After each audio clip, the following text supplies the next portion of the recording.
문창극 전 총리 후보자가 오늘 사퇴 의사를 밝히는 자리에서도 자신은 독립유공자의 후손임을 강조했습니다.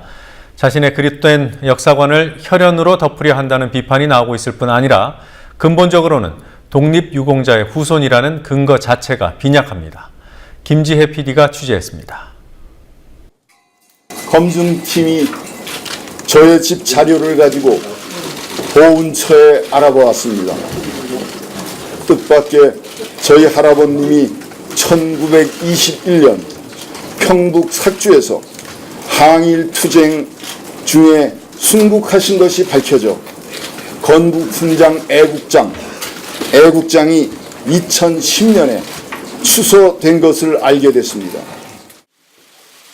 낙마위기에 몰린 문창극 후보자는 할아버지가 독립투사였다는 주장을 최후의 반정카드로 빼들었습니다. 그의 말대로 국가보훈처는 지난 2010년 문 전 후보자의 조부와 이름이 같은 문남규 선생에게 건국훈장 애국장을 수여했습니다. 어제 조선닷컴은 문창극 후보자의 조부가 애국지사 문남규 선생이라고 보도했고, 보훈처는 기다렸다는 듯 문 후보자의 주장에 힘을 실어주는 보도자료를 냈습니다. 근거는 지난 1921년 4월 9일 발행된 상하이판 독립신문. 대한독립단 양력이라는 제목의 기사에는 삭주군에서 문남규 선생이 순국했다고 돼 있습니다. 여러분도 검색창에 문남규 이러고 삭주 이렇게 한번 쳐보십시오. 저의 원적은 평북 삭주입니다. 문 전 후보자의 조부가 평안북도 삭주 출신이고 독립운동가 문남규 선생이 삭주에서 사망했기 때문에 동일인물이라는 주장입니다. 하지만 허술하기 짝이 없는 추론입니다. 독립유공자가 일단 출신지가 확인이 돼야 돼요. 그 다음에 나이가 확인이 돼야 되죠. 그러고 난 다음에 이제 후손을 찾는 거거든요. 근데 이 경우에는 출신지도 모르고 그냥 삭주에서 전사했다는 것밖에 없고, 그 다음에 나이도 몇 살인지 모르는데, 단지 삭주라는 지명이 공통적이고 문남규라는 사람 이름이 동일하다 그래가지고 그걸 동일인이라고 추정하기가 힘들다는 거죠. 이제 이런 걸 결정하려면은 뭐 전문가들이 모여서 회의도 하고 그런 다음에 그렇게 해서 이제 결정을 해야 되는데, 그런 과정도 생략한 채 뭐가 급해서 보훈처에서 이렇게 다급하게 발표를 했을까, 그런 부분에 대해서 의문을 가질 수밖에 없다는 얘기입니다. 보훈처 공문록에 표기된 문남규 선생의 출생지는 미상.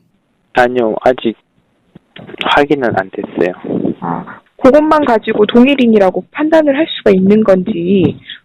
동일인이라고 저희들이 판단을 하거나 확정한다고는 아직 할 수 없고요. 그냥 저희들이 확정했다는 말은 없었잖아요.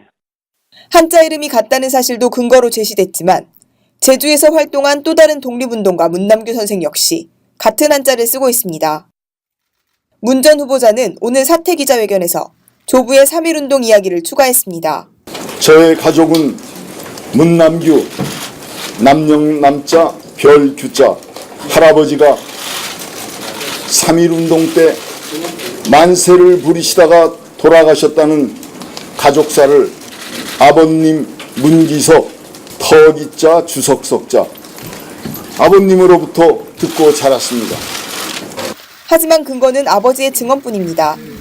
지금 전체 명단은 확인되지 않지만 일부 명단이 확인됩니다. 그래서 명단을 쭉 봤더니 3.1운동 당시 삭주에서 희생당하신 분들 가운데 문시성을 가지신 분은 없는 것으로 보입니다. 그러니까 문창극 씨가 사퇴 기자회견에서 할아버지가 3.1운동 당시 순국했다 한 것으로 기억하는 것도 자료로 입증이 안 되는 얘기라는 뜻입니다. 조부가 독립운동가였다는 이야기를 듣고 자랐으면서도 보훈처가 훈장을 수여했다는 사실을 왜 4년이나 지난 지금 알게 됐는지도 의문입니다.